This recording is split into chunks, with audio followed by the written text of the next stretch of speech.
Greetings from Rochester, New York.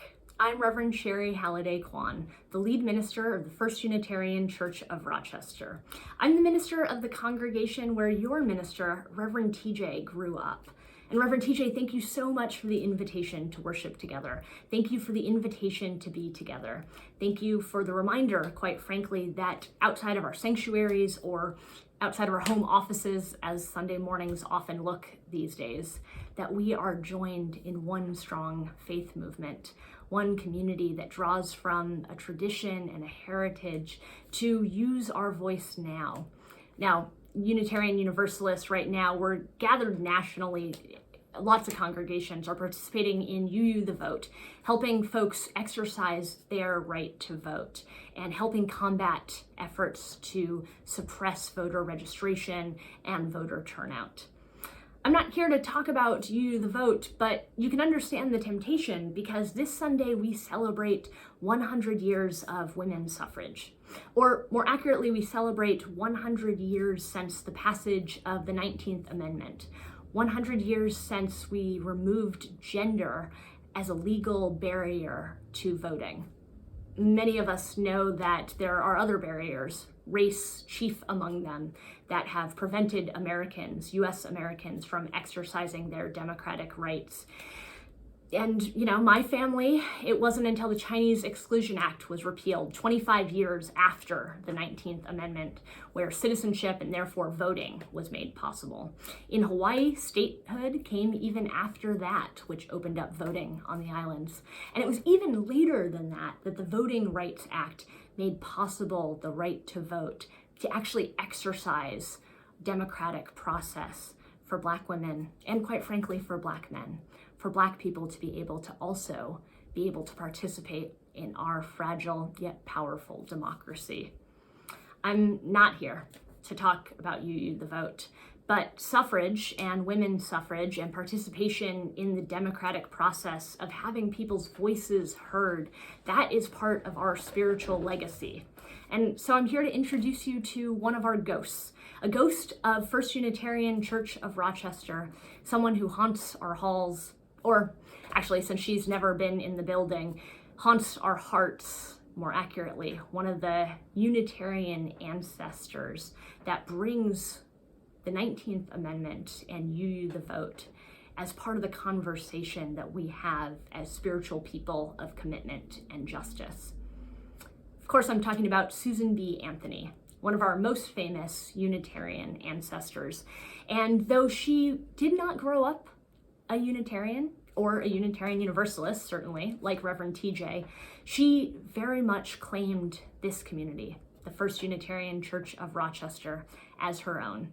And this community claimed her also. Her heroism and her humanity, her fierceness and her flaws. So it's that spiritual legacy, this ghost, that we dance with today. Ms. Anthony grew up a Quaker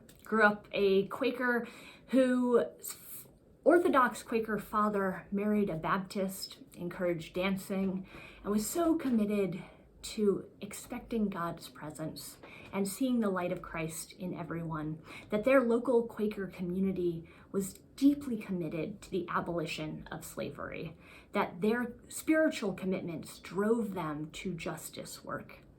When she moved as a young adult with her family to Rochester, they found that the local Quaker meeting house couldn't hold these commitments, that the values and ethical and moral and spiritual stirrings of her heart could not be held in the local community here.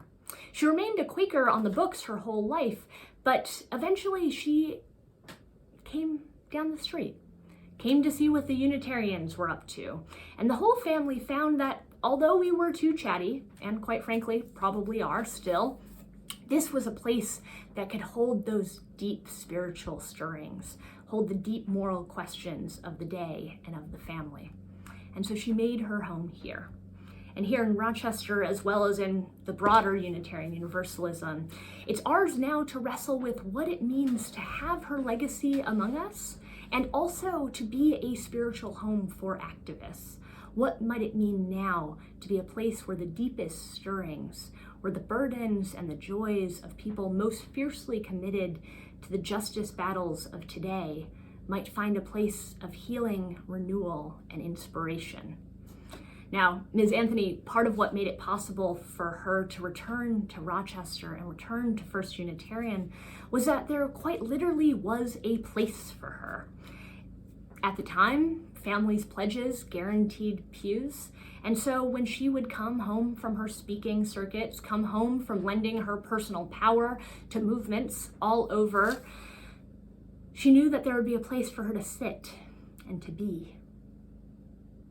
Here in our community now, though we worship online, and though our spiritual gathering in many ways has shifted the economic and access barriers to our community, I wonder too what is demanded of us so that our young adults, as Ms. Anthony was when she first came, and then our less young adults, and then our older adults, might know that this is a place for their spirits to be held in their deep commitment to justice, a place for their spirits to be held and renewed.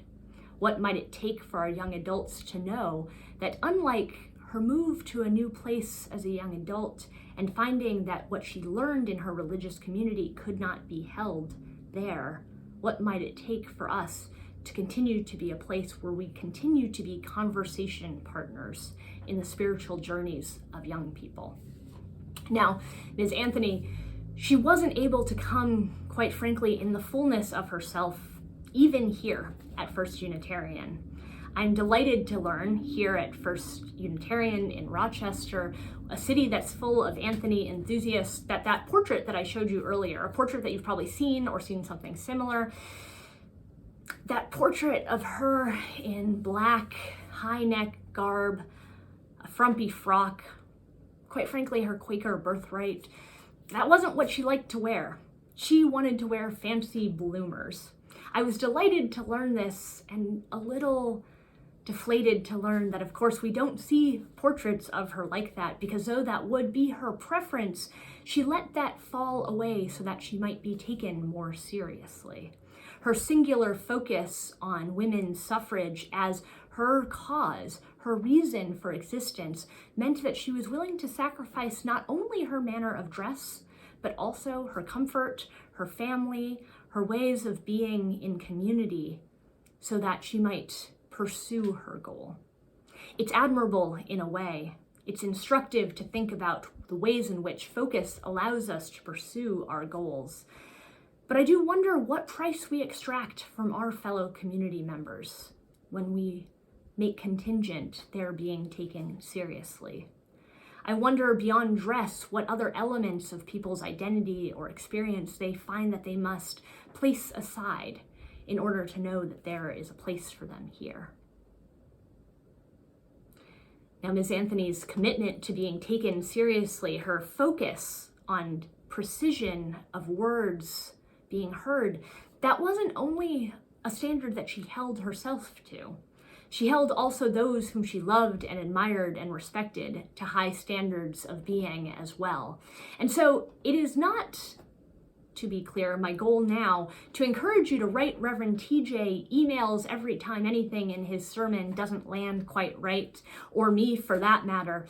But one should know that Ms. Anthony, when she would return from her travels and hear the minister speaking, the series of men, and it was always men at the time, who ministered to this congregation over the course of her lifetime, whenever she would hear them speak, she would never fail to notice when they said man and they meant human.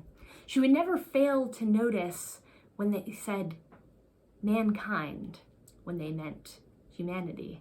She would never fail to notice when, despite whatever lofty ambitions of inclusion and justice these preachers would extol, she would never fail to notice when their language did not accurately reflect those values, did not accurately reflect that inclusion. And she would never fail to put pen to page and signature to paper and stamp to envelope to let them know that lofty ambitions fell flat when not reinforced with inclusive language. It's a call now to me to remind myself to, as frequently and consistently as possible, use language that's inclusive of our non-binary siblings, to use language that ensures that those who are marginalized or erased or dismissed in broader society know that their presence is not only welcome here, but expected, to know that you who are here are included in the language, the hymns, the sermons that we share. It is an aspiration of mine, but I no doubt make mistakes. And Ms. Anthony too made mistakes. One of the complications of being a fiercely committed pursuer of justice, one of the complications of being singularly focused on one cause, is that the moral right, the way forward, is not always clear. Ms. Anthony has been the subject of some controversy in recent years because of her alliances with former slave owners who look to advance women's suffrage as a way to dilute the vote of African American men. Ms. Anthony's focus on women's suffrage meant that her frustration and anger at the proposal of the 15th Amendment, which granted former slaves, African American men, the vote, but not women, meant that the alliances that she drew left out former allies and friends. Her singular focus on women's suffrage caused a rift, which eventually was healed, but a rift with her friend Frederick Douglass. Now, many of you are thinking perhaps now it's not fair to judge our historical figures, our ancestors, by the standards of today. And indeed, that is true. But it's incumbent on us to know that the choice that Ms. Anthony made, that her singular focus on women's suffrage at the expense of all else, was not the only obvious choice at the time. Of course, other suffragists, other pursuers of justice and enfranchisement, such as Frederick Douglass, made different choices. But white women, other Unitarian activists, like Lucy Stone and Julia Ward Howe, other ancestors who haunt our hearts, whose words are in the back of our hymnal, they made different choices than Ms. Anthony. And this conversation was one that we can have both in 2020 looking back, but was very much one that was also happening at the time. To be an activist, to be deeply committed in the work of justice, does not guarantee always a clear path forward, does not guarantee that we will always know what is best or right to do, and almost certainly guarantees that we will sometimes make mistakes, that we will sometimes make choices that those whom we love and respect and admire differ with. Ms. Anthony's commitment to justice was fierce, but it was not without its weaknesses, its places where it could not reach more fully. To name other activists, Frederick Douglass and Julia Ward Howe and Lucy Stone among them, is to call to mind that Ms. Anthony's activism, her place in our halls, in our hearts as an ancestor, is never something that is held alone. I share with you another photo, another depiction of Ms. Anthony.